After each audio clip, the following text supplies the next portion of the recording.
Hi, welcome everybody. My name is Audra Martin Merrick. I'm the chair of the Drupal Association Board, and I'm very excited to introduce our next speaker. Nuritzi Sanchez is a senior open source program manager at GitLab Inc., where she leads the GitLab for Open Source program.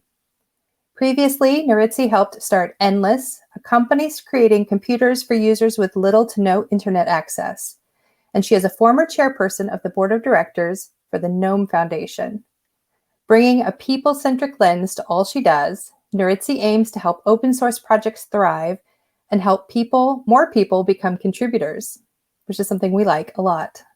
Welcome, Nuritzi. Hi, everybody. Thank you so much. All right, so let's dive right in. And thank you for attending this talk, Leading with Authenticity in Open Source. As Audra mentioned, my name is Nuritzi Sanchez, and I am the Senior Open Source Program Manager at GitLab. She's already mentioned a lot of this, so I'll just say that my background is in product, program, and project management, and in business operations. And so I'm not a developer, but I use that background as a strength within the open source world. And today I want to talk about how to become a leader in open source. And in order to do that, I want to acknowledge that there are several steps along people's journey. Sometimes people identify as a beginner, or that they've been around for a while, or they consider themselves FOSS veterans. And I kind of made up these year estimates, but I personally consider myself to be around for a while because I've been on open source for nearly a decade, but I still don't feel like a FOSS veteran. And I wanted to mention that because oftentimes when we think about becoming a leader, some of us feel like we can't be one because of various factors. Sometimes there's imposter syndrome, or we experience microaggressions.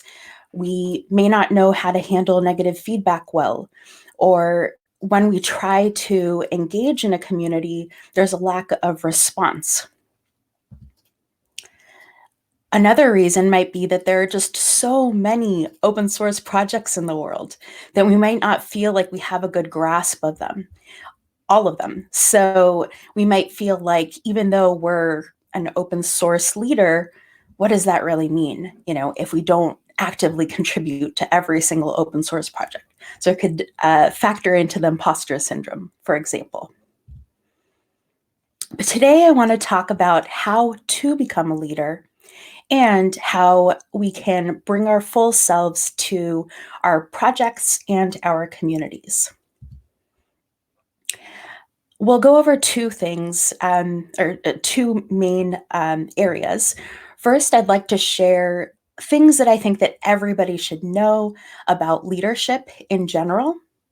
And then I'd like to share a little bit about my own journey in open source and what I've already tried, where I think that I can still grow, and a little bit just more about my journey in order to inspire others, perhaps with what I've overcome.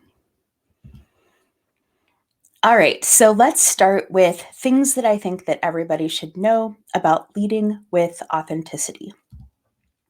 And I want to start off by prefacing that a lot of what I'm going to talk about today are things that I learned during a workshop, a 4-day workshop taught by Denise Rabius that is part of the Stanford Continuing Studies curriculum. The course is called Women Leaders: Mastering Influence, Authenticity, and Power.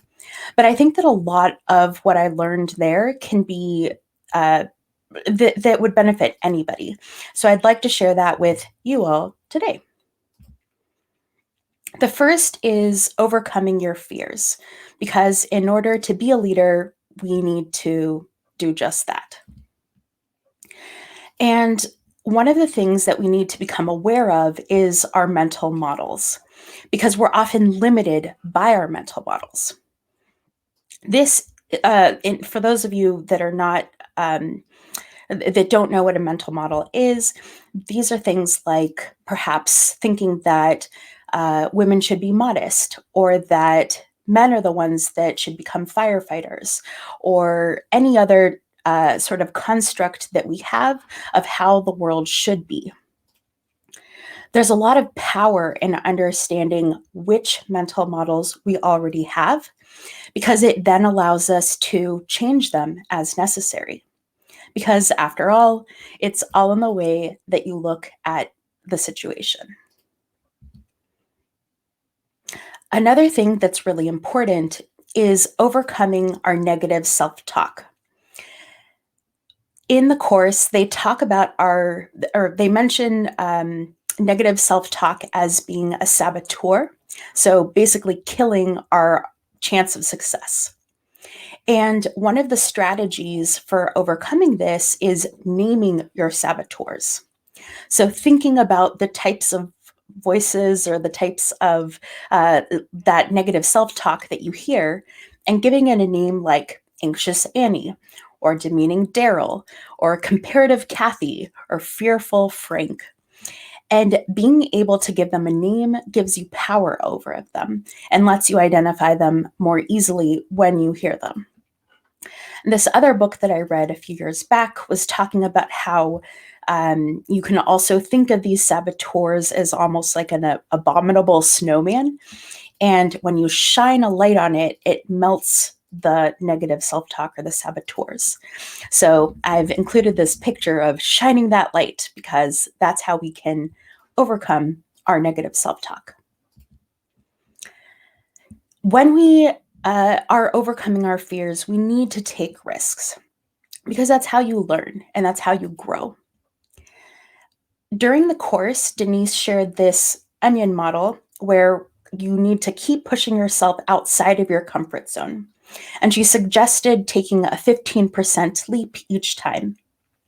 That way you don't put yourself directly in the danger zone, but you keep growing. And as you succeed, you keep building your confidence as well. And what this might look like is, let's say, for example, that you want to pitch an idea to your executive team, but you're not quite sure how they will take it.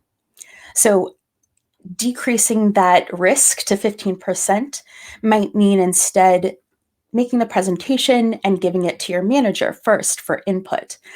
And then perhaps going a step above that and pitching it to a wider set of people.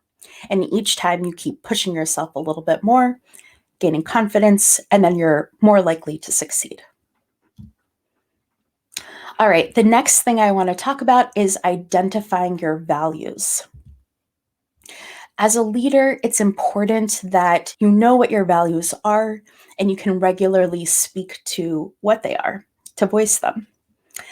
I included an image of this lighthouse because during the course they mentioned that your values should be like a lighthouse, really lighting your path forward. And once you have identified your values, it helps to guide your career and really everything that you do within open source projects and just anything else. So something that they asked us to do is identify your top 3 and try to write down what those values mean to you and to provide an example for each kind of value. Then you should regularly practice speaking from your values and identifying other people's values. So what they had us do in the course, again, was to practice speaking and speaking about what we do, like basically just introducing ourselves. And then the listener tried to identify values that we had, just giving that introduction. And it was really interesting because sometimes there was a mismatch between what we identified as our values and what the listener was hearing. And so regularly practicing that helps you choose words that align with your values and promote that. And then it also helps you learn to identify other people's values. And when there's an alignment between your values and somebody else's values, that's when real connection happens and you're able to be your most authentic self. Aligning your values is incredibly important because society might tell you that something is great, that you're incredibly successful. But if your values are not aligning to that, you won't feel like you're succeeding. You might feel unfulfilled. An example of that would be that you have a dream career, what others refer to as a dream career, but you might not be happy.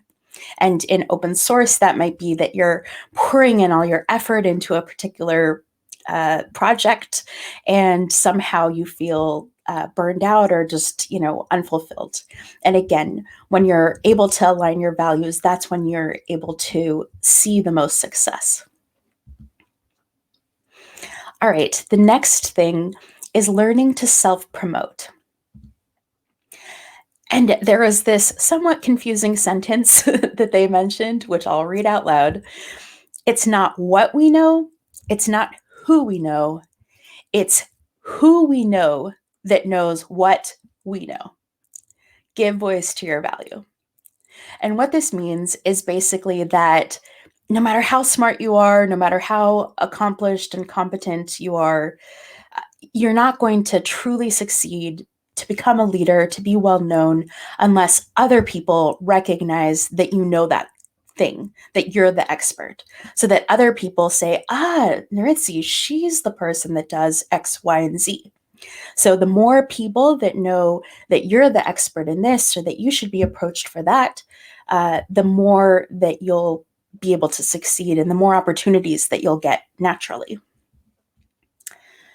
And when we're self-promoting, or when we think about self-promotion, it's important that we check our perceptions. For those of you who may not know, Google has put on this series called I Am Remarkable, which talks about, or which helps women especially learn how to self-promote. And there's a study that they referred to that shows that women and men don't like women who promote themselves, that it's socially frowned upon.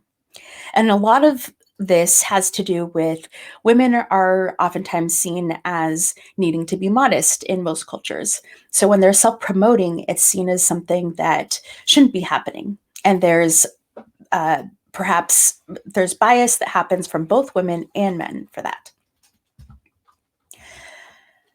So when we're self-promoting, we need to understand that we have the ability to craft our own story. We're the ones in control. And so it's important to learn how to speak about ourselves, and what we're saying, what we're doing. All of that creates our story. And opportunities happen as a result of that perception. Careers can happen as a result of your intention. So be mindful of the words that you're saying and how you're presenting yourself, as that defines your story. It's also important for us to work on our presence as leaders. And there was this really cool graphic that they showed about how important the visual and vocal part is in your presence. In fact, 55% of perception is based on visual things like body language, eye contact, gestures. 38% of perception is based on the vocal, so the tone, the volume, and cadence of your speech. And only about 7% is actually the words and the content of what you're saying. So remember that the next time that you're speaking. Another tip is to create strategic alliances. One of the things that the course mentioned is that women in particular are often very good at forming deep relationships, but they're not as good at casting out a wide net and networking outside of their existing network. So it's important for us all to remember to cast a wide net and to take on networking as part of your day job. And that can be, again, within a company that you work at or within an open source project. And we need to push ourselves to network outside of those areas. So they suggest networking with somebody at least once per month that is outside of your organization or your open source project. The other thing is to, as we're forming these strategic alliances and just networking with people, getting to know each other, elevate others mindfully. It's really important to give recognition and thanks, gratitude to people at all levels, not just the leaders to try to get noticed, but everybody who's contributing to your project, everybody that you're interacting with. And they mentioned this concept of an emotional bank account, which I thought was really interesting, where they said that we should try to make sure that people have a positive deposit in their emotional bank account. And this helps us then deliver negative feedback or critical feedback when necessary, because people overall have this positive emotional bank account or deposit. And the reason why I mentioned that we should do this mindfully is, again, that because women are often expected to put others in front of themselves, they can sometimes forget to self-promote and to elevate themselves as well. And it's just really important, again, to elevate everybody equally. Don't forget yourself. Personal power. For the purposes of this presentation, personal power is your ability to get things done and to influence people. And during the course, they mentioned that Jeffrey Pfeffer has created this model called the 7 Pillars of Personal Power, which helps to explain how people actually build their own influence. And this has to do with influencing without authority, which means that if, I'm not your manager, but I ask you to do something and you do it, I somehow have influenced you without having that direct authority. So I thought it was really awesome to see that empathy with others was one of the pillars of personal power. I think that sometimes we see leaders as being not being the most empathetic. And I think that it's really cool and validating to see that it is something that is one of the core pillars for building your personal power.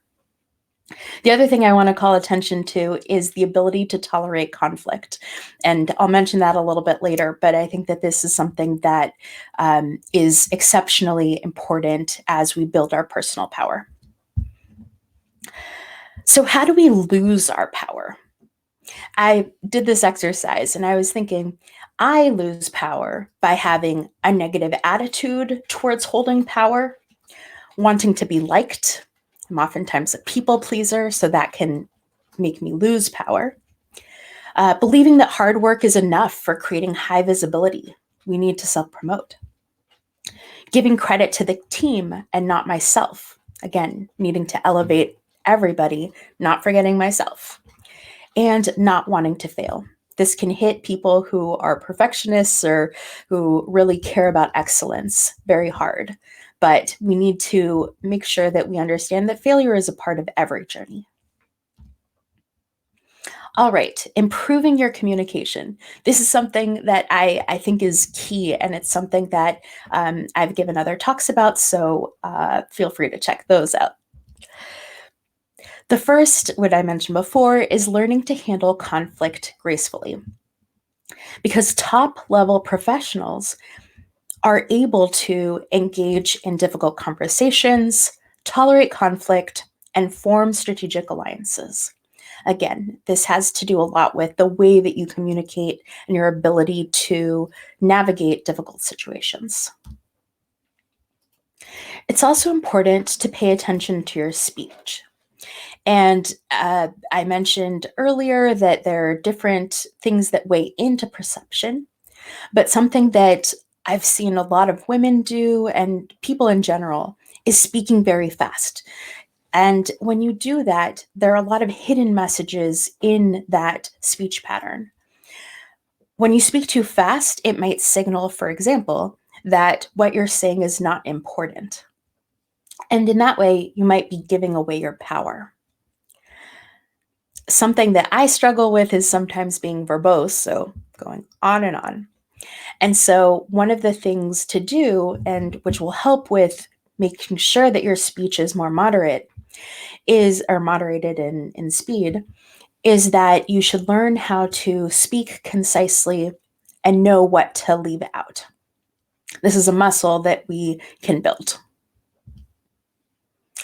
All right, and then this last thing is about feedback and introspection.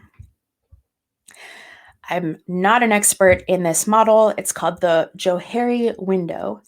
But essentially what it is saying that there are things that we know and there are things that other people know. And we need to ask for feedback in order to understand our blind areas. So in other studies, they've shown that asking for feedback leads to higher job performance. And specifically asking for negative feedback is the best thing that you can do, because it can, again, help you identify what it is that you need to improve. And sometimes receiving negative feedback is really difficult. So building that muscle and being able to deal with that is something that is incredibly important as a leader. It's important for us to take time regularly to be introspective. I try to do this intentionally at least once a year, usually much more often than that, but not nearly as formal. I book a retreat place, usually like an Airbnb, and go and think through my values, like my priorities, how things have shifted in the past year, what I'm doing well, what I'm not. And this can help to help you unlock, again, that true authenticity, because you're able to see whether or not the actions that you've done throughout the year have aligned with your values. Okay, so we have just a few minutes left, and I want to share some of my own journey in open source with you all. I helped start Endless in 2012, which is a company that makes Linux computers for people with little to no internet access. During that time, we identified GNOME as the technology that we would use in our system.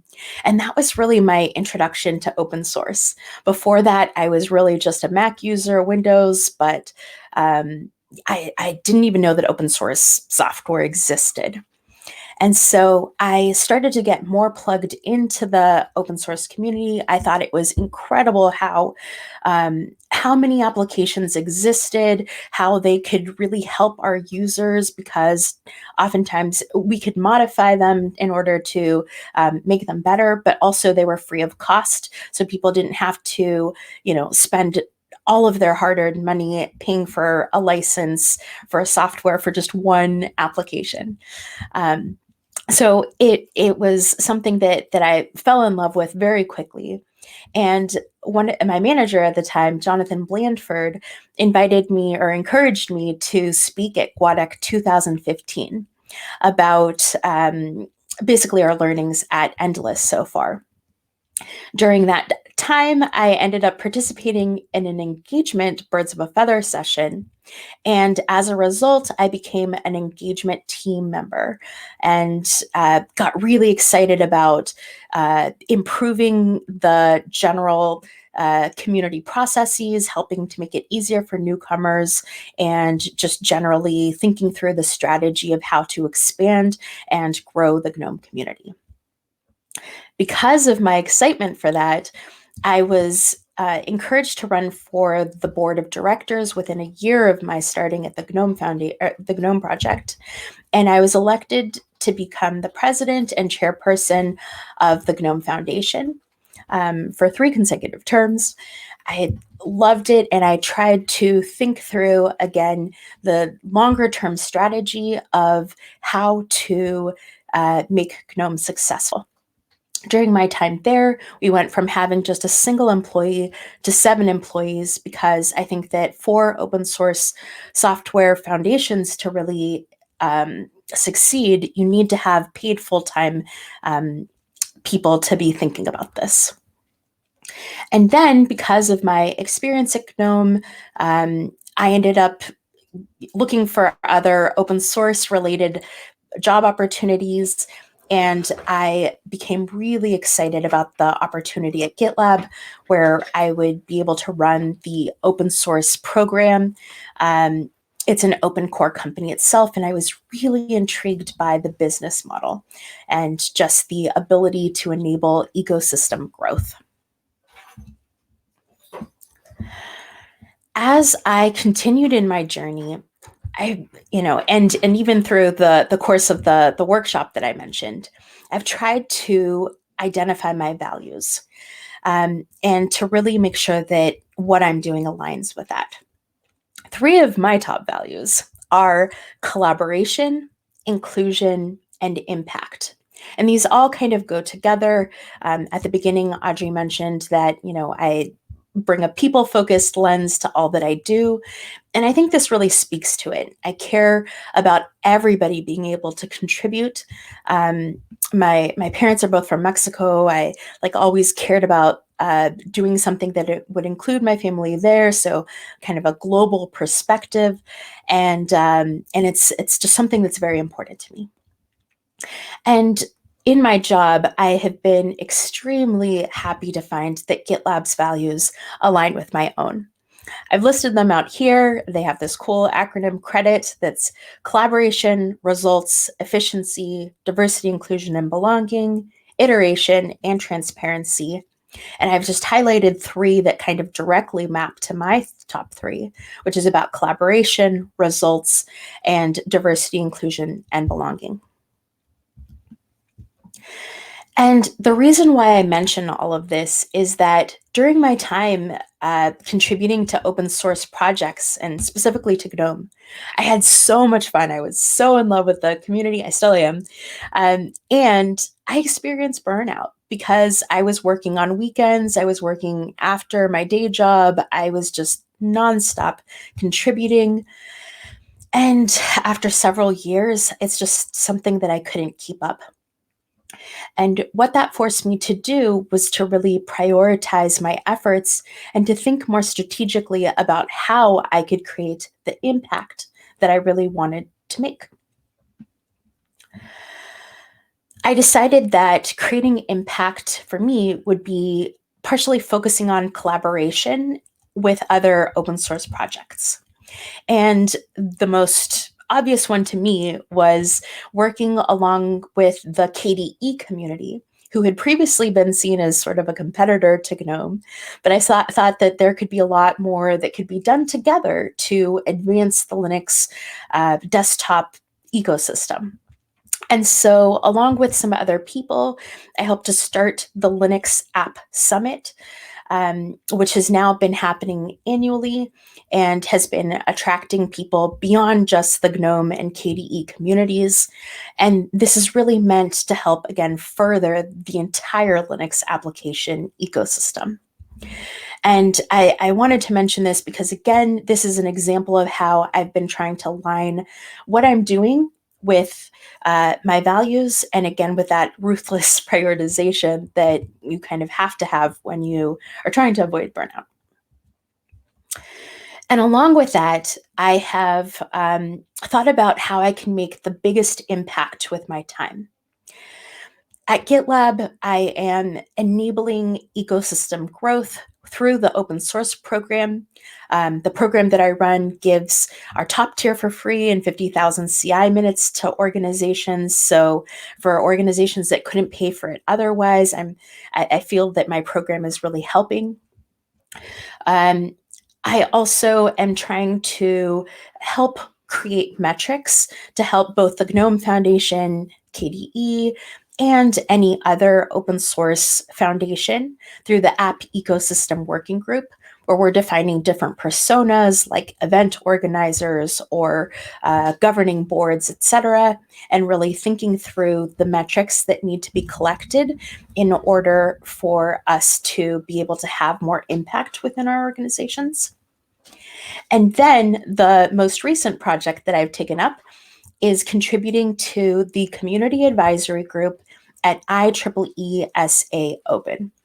And this is around creating best practices for community handbooks, because I have had an incredible experience onboarding at GitLab. GitLab is an all-remote company and, again, open core, so it has many similarities to just regular open source projects. And so having a community handbook, I think, is one of the key things that enables its success, and I'd love to see that replicated in other communities. I'm doing this work primarily with Jaskirat Singh, and I want to just give a quick shout out to him and to all of the SA Open people for joining us. I just wanted to end with this fact that, or this idea that we need to always be learning and to share back. Have some people that I'd like to recognize there. And this is an incredible quote for me by Jessica Williams that says, "For me so far, confidence has been a journey, not a destination." And I think that leadership is the same thing. You have to be confident in order to be a leader. And just remember that it's always a journey, not a destination. I hope that I've contributed to your journey today. Thank you very much, and I encourage you to connect with me on Twitter and LinkedIn. Thank you very much.